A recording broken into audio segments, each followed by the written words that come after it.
Shalom teman-teman semua, apa kabarnya? Hari ini aku, Sharon, senang banget bisa sharing lagi sama teman-teman semua lewat GoTNT online sharing di hari Jumat ini. Berhubung masih suasana tahun baru nih, teman-teman gimana perasaannya tentang tahun yang baru ini? Apakah senang atau excited, penasaran gitu sama apa yang bakal datang di tahun yang baru ini? Atau jangan-jangan kebalikan loh, malah ada perasaan takut atau khawatir buat ngehadepin tahun yang baru lagi? Nah, sharing kali ini bakal pas banget buat teman-teman yang di awal tahun ini ada rasa takut atau khawatir untuk menghadapi tahun yang baru ini. Tema sharingku kali ini adalah level up. Kita mau sama-sama belajar kalau di tahun yang baru ini kita tuh sebenarnya lagi naik level. Teman-teman suka nyadar gak sih kalau makin ganti tahun, makin kita gede, pokoknya makin kesini tuh rasanya apa-apa tuh jadi lebih susah gitu. Contohnya aja deh, kayak kita di sekolah, makin naik kelas pasti makin susah kan pelajarannya. Naik dari SMP ke SMA berasa lebih susah, ke kuliah lebih susah lagi, dan gitu terus bahkan sampai kerja. Kadang di hal-hal lain juga suka kayak gitu gak sih? Tiap tahun rasanya hidup makin susah gitu. Jadi normal banget kalau di tahun baru bisa muncul perasaan takut atau khawatir buat menghadapi setahun ke depan.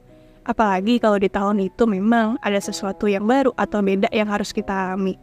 Tapi walaupun di tahun yang baru ini mungkin ada kesulitan atau tantangan yang baru, satu hal yang harus kita ingat adalah kekuatan kita juga diperbaharui.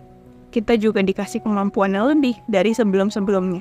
Kita baca ayatnya ya, di Filipi 4 ayat 13. Segala perkara dapat kutanggung di dalam Dia yang memberi kekuatan kepadaku. Pasti udah sering dengar ya ayatnya. Ya, di ayat ini kita bisa diingetin kalau Tuhan itu memberi kekuatan buat kita semua di dalam setiap perkara yang lagi kita hadapin. Jadi apapun kesulitannya, pasti kita bisa laluin. Sebenarnya mirip kayak kita main game loh. Game kalau semakin naik levelnya pasti bakal makin susah kan. Tapi kita bisa laluin level-level yang susah itu karena kita juga upgrade skill atau upgrade peralatan di game itu. Dari banyaknya upgrade itu, level yang sulit sekalipun bisa dilewatin. Nah sama nih kayak diri kita. Di saat kita menghadapi level-level yang susah dalam hidup kita tuh juga di-upgrade sama Tuhan. Dikasih kekuatan yang baru, dikasih hikmat yang baru. Jadi gak cuma kesulitannya aja yang nambah, tapi kemampuan kita untuk menghadapi masalah itu juga ikut bertambah. Dan kekuatan yang kita punya itu juga pasti sesuai dengan kesulitan yang kita hadapi. Ada ayatnya nih di 1 Korintus 10 ayat 13 yang bunyinya seperti ini. Pencobaan-pencobaan yang kamu alami ialah pencobaan-pencobaan biasa yang tidak melebihi kekuatan manusia. Sebab Allah setia dan karena itu Ia tidak akan membiarkan kamu dicobai melampaui kekuatanmu. Pada waktu kamu dicobai, Ia akan memberikan kepadamu jalan keluar sehingga kamu dapat menanggungnya. Nah, di garis bawah itu ya, pencobaan yang kamu alami tidak melebihi kekuatan manusia. Walaupun kadang berasanya sih susah banget ya menghadapi ini masalah. Rasanya nggak sanggup, rasanya kayak udah melampaui batas kemampuan kita gitu. Tapi itu yang kita rasain doang kok, perasaannya aja. Tapi faktanya lain. Kekuatan yang Tuhan kasih ke kita pasti cukup untuk melewati kesulitan itu. Tuhan akan berikan kepada setiap kita jalan keluar. Di game pun nih ya, sesusah-susahnya itu level, pasti ada cara untuk lewatin level itu. Gak mungkin pembuat gamenya buat level yang gak bisa diselesain pemainnya.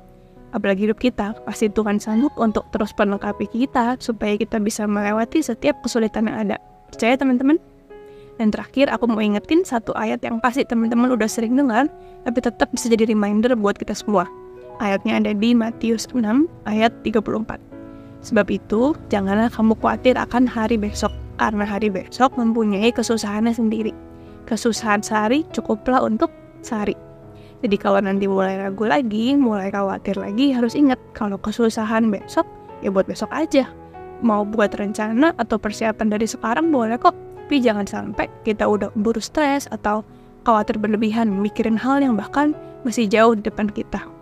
Biasanya aku pakai trik dengan nanya ke diri aku sendiri, apa yang bisa aku lakuin sekarang tentang hal yang aku khawatirin ini. Kalau ada yang bisa dikerjain dari sekarang, udah dilakuin. Tapi kalau ternyata situasinya nggak bisa diapa-apain sekarang, ya udah, berarti nggak perlu dikhawatirin dari sekarang juga. Berarti itu untuk dipikirin nanti-nanti aja pas waktunya tiba. Biasanya aku pakai cara itu supaya aku bisa kurang-kurangin kekhawatiran yang berlebihan itu. Jadi inget ya, 3 poin itu teman-teman. Yang pertama, di balik kesulitan yang bertambah, kekuatan kita juga ikut bertambah. Terus kedua, kesulitan yang terjadi dalam hidup kita tidak akan melebihi kekuatan kita. Jadi pasti kita bisa lewatin itu semuanya. Dan terakhir, kesusahan sehari cukup untuk sehari. Tuhan pasti akan atur semuanya di waktu yang tepat. Semoga 3 poin yang aku bagiin ini bisa jadi kekuatan ya buat teman-teman semua untuk menghadapi tahun 2024 ini. Semangat teman-teman semua. Oke deh, segitu aja sharing dari aku kali ini. Nantikan lagi sharing-sharing yang baru dari teman-teman yang lainnya.